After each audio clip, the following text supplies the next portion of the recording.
Today I'm looking at the gun from Apexinno. I know, I don't know.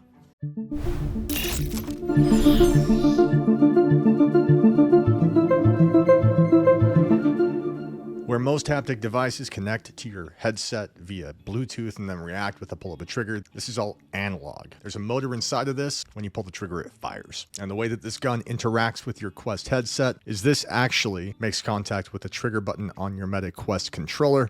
And so pulling that just has a cascade effect and it pulls that trigger. To begin, I'm going to go off what is good about it. The second half is going to be what is bad about it. And I'm also going to be comparing it to the ProVolver from ProTube. I think it's a practical thing to do, comparing the two. They're different in their own ways, but they're trying to fill the same space in the market. So to begin, we're going to be taking this and dropping the Quest controller in. It fits well, and then this thing clamps down and pops into place. On the side right here, we have a switch. It's off right now. Flip it all the way up and you have a single fire shot. Put it in the middle and you have rapid fire.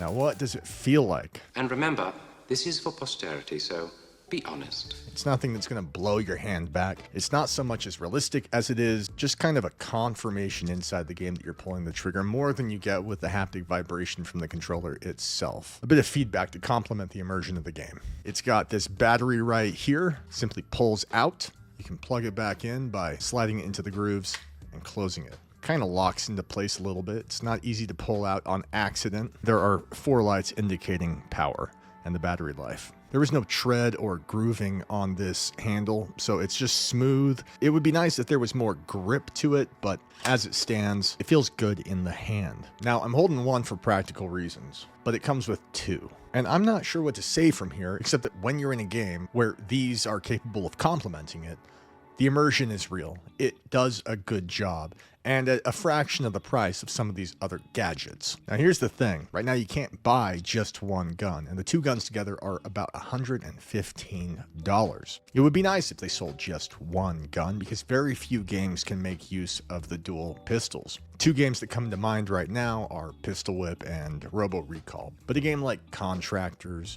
Onward, Half-Life Alyx, very rarely, if ever, will you have dual pistols. Oftentimes, you'll only have one pistol, or you'll be required to use some kind of a shotgun or SMG, in which it's a double-handed weapon. So right off the bat, I'm going to say the one gun is great if you're playing the right game. Now, the ProVolver is hefty at 560 grams without the controller inside of it. And I know that from Google. I don't have my scale on me. I cannot weigh it, but I have no issue suggesting this weighs less than 1/3 of the ProVolver. So it's considerably more light, but it's still not nothing. It should be noted that when you're playing, especially in something like Pistol Whip, where it's kind of fast actions and all over the place, this does have some give. If I grab this and pull gently, you can see it trying to come out of that housing.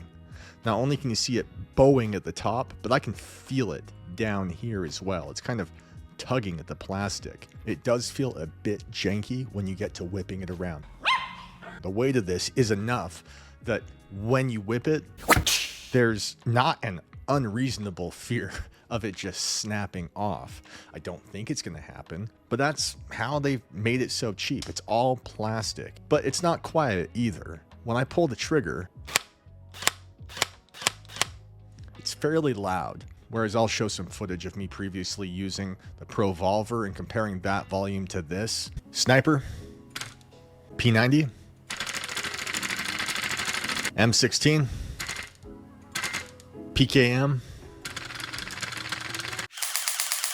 This is loud too, but the clap of plastic, it is another kind of volume. Now, I did some testing on this. I'll show some footage here, but if I take this and I put it in between the mechanism and the plastic gun itself to kind of prevent plastic against plastic, it does mute the sound a little bit. If the thing you insert there is too wide, it'll prevent the motor from working at all. But I wonder if adding some kind of a rubber washer or something wouldn't give you the same force feedback while also kind of preventing some of that noise pollution. This does not have knuckle straps attached to it. Even the stock Meta straps, they will not work on this. So this should have come with a built-in strap on the side. I think that would have improved it because it's not nearly as heavy as the ProVolver. But without that strap, given that the game that it works with the best is Pistol Whip, that's the most that a game can ask of you in terms of like just output and physical demand. On top of that, PCVR versus MetaQuest games, standalone from the headset, with a good connection, I found that there was a delay, especially in my testing with Robo Recall. There's no visual delay. It feels good to me, but the response time of the gun versus the firing in the game is noticeable. The haptic feedback results well before the gun fires in that game. However, standalone games like Pistol Whip, I had no issue at all. In fact, the timing seemed perfect to me. Now, the reason that I can use the ProTube with PCVR without issue, and I don't have to worry about any of that lag, is because instead of having this feature where you've got a trigger pulling on a trigger, it's connecting to it via Bluetooth, and then it's just firing based on when the game says a firing action is taking place. And I much prefer that method. Now here what I did as a comparison, I jumped into Half-Life Alyx. I synced the ProVolver directly with the right controller, but I've got the right controller inside of the other haptic gun. So when I pull the trigger, not only will it initiate a response from within the Apexinno, it'll also fire the ProVolver remotely.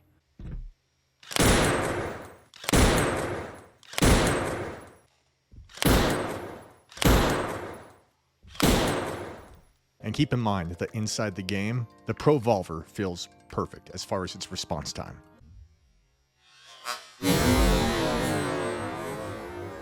Now, I mentioned this works great in Pistol Whip, especially dual-wield pistols. Considering you're getting 2 guns for that price, you're not going to find any haptic device that does this for cheaper. I do wish they sold the one gun, though. They should begin doing that. When I pull this, what feels like a solid pull to me is something like Robo Recall. That activates the trigger mechanism like 1 in 6 times.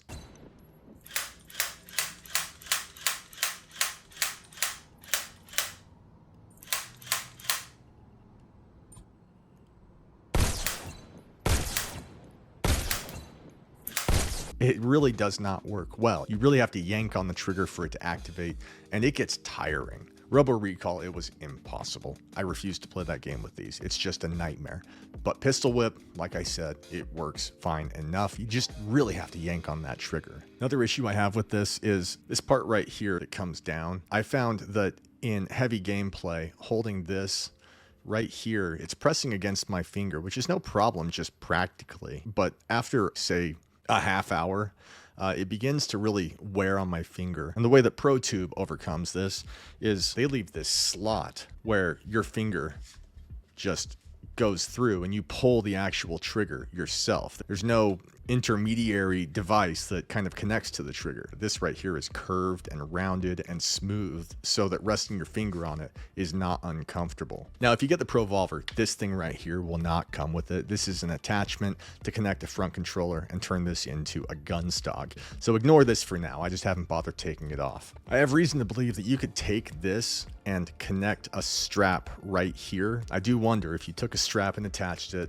could it go over this and kind of do the trick? Aside from the HIG M4, which I'm hoping to land in the near future, this and the ProVolver are really the only options you have for achieving a haptic response inside VR. Now, the ProVolver is a lot more expensive. It's a lot more heavy. If I'm complaining about the weight of this in something like Pistol Whip, this is completely unusable in Pistol Whip. But because it offers this front attachment to turn it into a gun stock, it's useful in Half-Life Alyx. It's useful in Contractors and Onward, regardless of the weapon that you have. So when you buy something like this, you're not just buying a haptic device. You're buying into an ecosystem that can be expanded upon, built upon, and since they don't sell this by the unit, it begs the question, what games are you going to play? Any game that leans on pistols only, I think you're going to have a great time with this. This is worth $115 for the 2 of them. This is worth $350 for the single unit. There are only a few games that are going to make use of dual guns like this. And so it begs the question, if they're not going to sell guns by the unit individually, how much are you going to get out of this? Because ostensibly, you're paying full price for 2 units when you're likely only ever going to use one at a time. Now, you could sell the other one and try to make some money, Or you could avoid it altogether and save up. And yet, if I had my choice, knowing what I know and the kind of games I play, PC VR or otherwise, I would save up for this.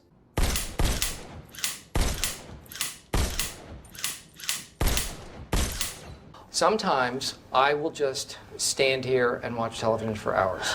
So that's what I think. But what do you think? Tell me in the comments. I want to hear from you. Are you going to grab the Apexinno Haptic Gun stock, or are you going to save up for the ProVolver? Do you already have one or the other? You guys, this video was difficult to make for a couple reasons. For 2 years now, I have been reviewing just bottom of the barrel Amazon stuff that people send me. It's pretty rare that I reach out to someone saying, hey, can I please review this? And when I do, it's because it's something that's different. It's new. It expands outside the box. You can go on to Amazon right now and find 50 different head straps that all look the exact same. And so when someone comes along and does this, if this video seemed negative, I'm sorry. I would love to point at this and say it's new. Get it. Yes. And so I hope this video doesn't discourage these people, because I appreciate them for stepping outside the box and doing something new, relatively niche. A lot of people don't use these kinds of accessories. Probably 80-90% of the people who buy a MetaQuest 3, they're happy with the jock strap that comes with the box. They don't use hand grips. They weren't giddy when we got 120 frames a second. And so people who make this kind of stuff, they're making it for this small niche. Just a handful of us who are actually excited about it. And so I think that they deserve praise, and I'm happy that they're doing this kind of stuff. So please take what I said and make it better. Thank you for being here. You'll find links in the description for both of these devices. You guys have been watching Bringhurst VR. Catch you on the flip side.